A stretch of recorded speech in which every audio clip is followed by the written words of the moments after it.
گندم کی قیمتوں میں اضافہ ظالمانہ ہے، نا انصافی پر مبنی ہے۔ شیخ صاحب نے بھی بات کی قومی مفاد کی۔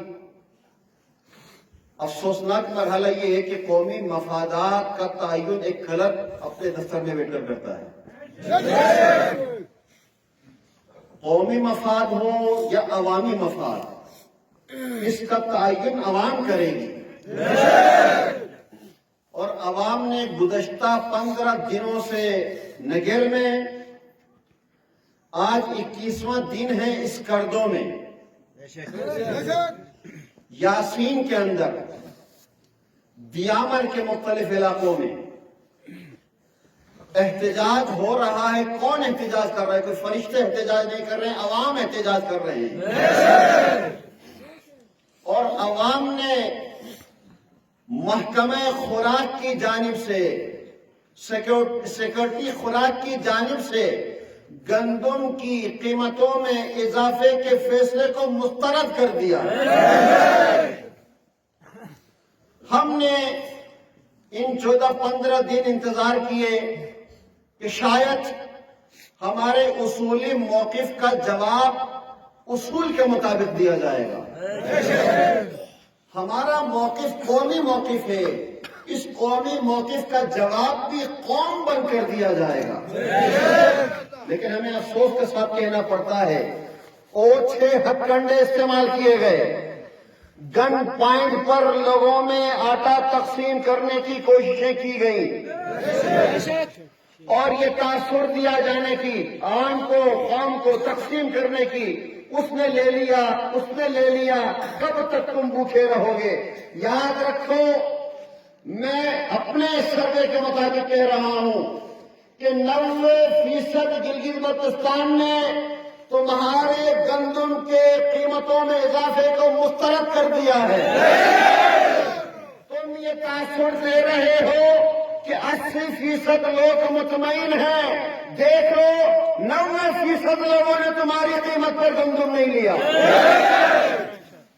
آج ایک بیان نظر سے گزرا، اس بیان میں یہ کہا گیا کہ حکومت کے لیے ممکن نہیں ہے، قیمتوں میں کمی کرنے کا کوئی امکان نہیں ہے۔ یاد رکھو، اگر کوئی نامناسب حالات ہو تو اسمبلیاں ٹوٹ سکتی ہے، ہمارے حکومت کے فیصلے بھی واپس ہو سکتے ہیں۔ نامناسب فیصلہ، ظالمانہ فیصلہ، جس کی کوئی بنیاد نہیں ہے۔ گلگت بلتستان خصوصی حیثیت رکھتا ہے۔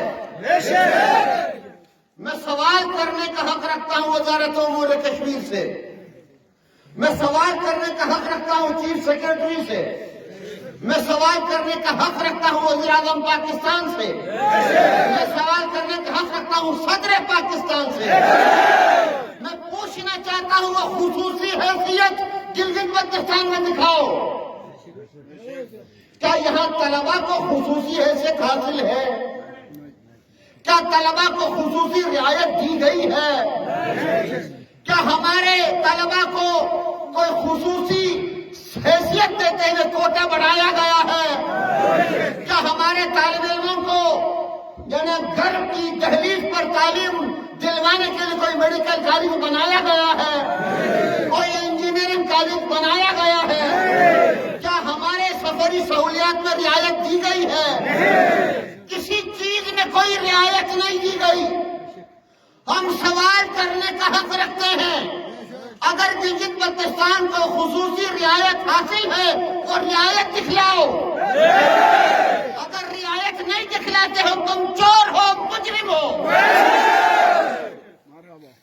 یہ خصوصی رعایت، خصوصی حیثیت حاصل ہے۔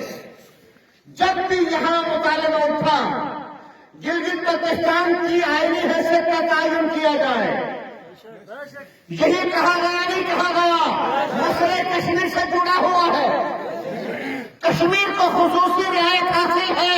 تم نے گلگت بلتستان کو کون سی رعایت دی؟ کشمیر کو جھنڈا دیا، تم نے کون سا جھنڈا دیا؟ کشمیر کو آئین دیا گیا، گلگت بلتستان کو کون سا آئین دیا؟ وہ خصوصی حیثیت دکھلائی جائے. کہا جاتا ہے اقوام متحدہ کی قراردادیں رکاوٹ ہے. اگر اقوام متحدہ کی قراردادوں کی روشنی میں اگر تم گلگت بلتستان کو حیثیت نہیں دے سکتے ہو تو کوئی آئینی حیثیت نہیں دے سکتے ہو، وہ خصوصی حیثیت دکھلاؤ. کہا جاتا ہے کہ 80% اپنی رعایت موجود ہے. میں تو 100% رعایت چاہتا ہوں. میرا حق ہے کہ 100% رعایت دی جائے. اس لیے کہ میں نہ اپنا آئین رکھتا ہوں نہ کسی آئین کے سائے میں آتا ہوں. اس کے باوجود اس ملک کے سرحدوں کی حفاظت میں نے خون دیا.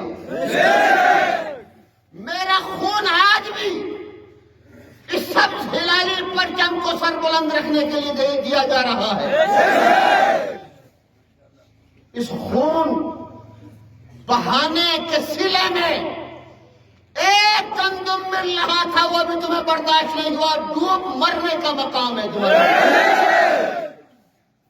ہماری ان گزشتہ 15 دنوں میں کوشش تھی، خواہش تھی، رابطے بھی تھے. ہمارا ایک مطالبہ تھا کہ گندم کی قیمتوں میں اضافے کا جو ظالمانہ، ناانصافی پر مبنی، غیر منصفانہ، ناجائز نوٹیفیکیشن ہے، واپس لو. نہیں لیا گیا، بیانات دیے گئے، ممکن نہیں ہے. اب ہم دکھلائیں گے جب عوام روڈ پر آئے تو کیا سے کیا ممکن ہو جاتا ہے. لہذا ہم میدان میں اترنے کا اصولی فیصلہ کر چکے ہیں. کل انشاءاللہ العزیز سپریم کونسل نگر میں بیٹھے گی، انجمن حسین نگر میں بیٹھے گی، انجمن امامے بھی بیٹھیں گے، آپ کے مذہبی اور سیاسی شخصیات بھی بیٹھیں گے اور وہ فیصلہ کریں گے. اس فیصلے کی بنیاد پر اگر لانگ مارچ کرنا ہو تو تیار ہو.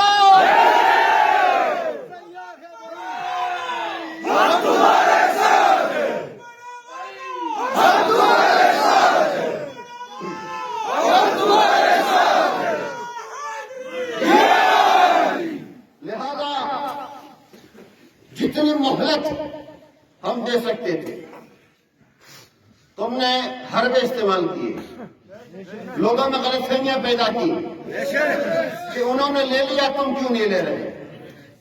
ہمارے ہی بھائیوں کو سرکاری ملازم بنا کر ہم پر مسلط کرنے کی کوشش کی گئی کہ میری نوکری خطرے میں ہے. ایک مرحلے میں تم نے سروے فارم بھیجے، میرا بھائی بھیجا، میرا بیٹا بھیجا. کہا کہ اگر تم سروے فارم پور نہیں کرو گے، فل اپ نہیں کرو گے، میری نوکری چلی جائے گی. اب تم نے کہا اگر آٹا نہیں لیا میری سرکاری نوکری چلی جائے گی. ان حربوں کو ہم اپنے پاؤں تلے روکتے ہیں. ہم قومی موقف رکھتے ہیں. ہم نے ڈوگروں کو بگایا ہے. 20 دن اگر گندم نہیں لیں گے تو کوئی ہمارے قحط نہیں آئے گی. لہذا قومی موقف کا ساتھ دے. اب آپ پر فیصلہ ہے، قومی موقف کا ساتھ دینا ہے تو آٹے کا بائیکاٹ کرنا ہے. 3600 کا ساتھ دینا ہے تو میری طرف سے آٹا لے لو. کس کا ساتھ دو گے؟ قومی موقف کا ساتھ دو گے یا سرکاری قیمتوں کا ساتھ دو گے؟ قومی موقف کا ساتھ دینے کے لیے تیار ہے؟ تیار ہے؟ یقیناً یہی جذبہ ہے جس جذبے نے ہمیں ڈٹ جانے پر مجبور کیا ہے. آپ کا جذبہ ہے جو موقع پر ہمیں ثابت قدم رکھتا ہے. میں سلام پیش کرتا ہوں سکردوں کے ان عوام کا، بیٹھے ہوئے ان عوام کا، ڈرتی سردی میں قومی موقع پر ثابت قدم رہنے والوں کا. یاسین میں جو احتجاج ہو رہا ہے اس کی ہم موقف کی حمایت کرتے ہیں. عوام ایکشن کمیٹی جہاں جہاں احتجاج کری ان کے موقف کی حمایت کرتے ہیں. روندو میں 16 جنوری سے احتجاج کا اعلان ہوا، ہم اس کی بھی مکمل حمایت کا اعلان کرتے ہیں. اس لیے کہ قومی موقف ہے. تم اتنا ظلم کرو جس ظلم کے لیے تم جواز پیش کر سکو. لہذا یہ ظالمانہ اقدام، اس لیے میری گزارش، آپ فوری طور پر ایک کمیٹی بنائیں کمیٹی کے 2-3 افراد کا نام آج شام تک، کل صبح تک دے دیں، تاکہ کل جو ہمارا ایک پروگرام، ایک میٹنگ، اجلاس ہونے جا رہا ہے، اس میں آپ کی رائے بھی شامل ہو سکے کہ کیا اپنے ہم اقدام کیا اٹھانا چاہتے ہیں. چونکہ ایک محاورہ بھی ہے اردو میں، دیا میں سب سوچ سمجھ کر اقدام اٹھا رہے ہیں، اور انشاءاللہ اسی ریاست نگر سے تعلق ہے. الحاق پاکستان ہم نے کیا، اور برطانیہ کو روکنے والے یہی نگر والے تھے. آپ کا بیٹا کبھی بھی پسپائی اختیار نہیں کرے گا، کبھی بھی کمزور موقف پیش نہیں کرے گا، ڈٹ جائے گا لیکن ظلم کو تسلیم نہیں کرے گا. 3600 سے نیچے لا کر ہم دکھلائیں گے، اور وہ تمام قومی حقوق جو ہمارا حق بنتا ہے ہم خاموش رہے. اس کا مطلب یہ نہیں تھا کہ ہم نے تسلیم کر لیا. اب 76 سال سے جن جن حیثیتوں میں محروم رکھا وہ سب لے کر دم لیں گے. اب دیکھو کمروں کے اندر ہونے والے فیصلوں کو ہم تسلیم کرنے کے لیے تیار نہیں ہیں. اب فیصلے عوام کرے گی، اور میں صوبائی حکومت سے بھی کہہ رہا ہوں، حکومت عوام کے انتخاب سے بنتی ہے. عوام کے مقابلے میں آنے سے گریز کرے. اگر عوام تکلیف میں ہو، حکومت کو چاہیے عوام کے ساتھ بیٹھ جائے، عوام کی ترجمانی کرے.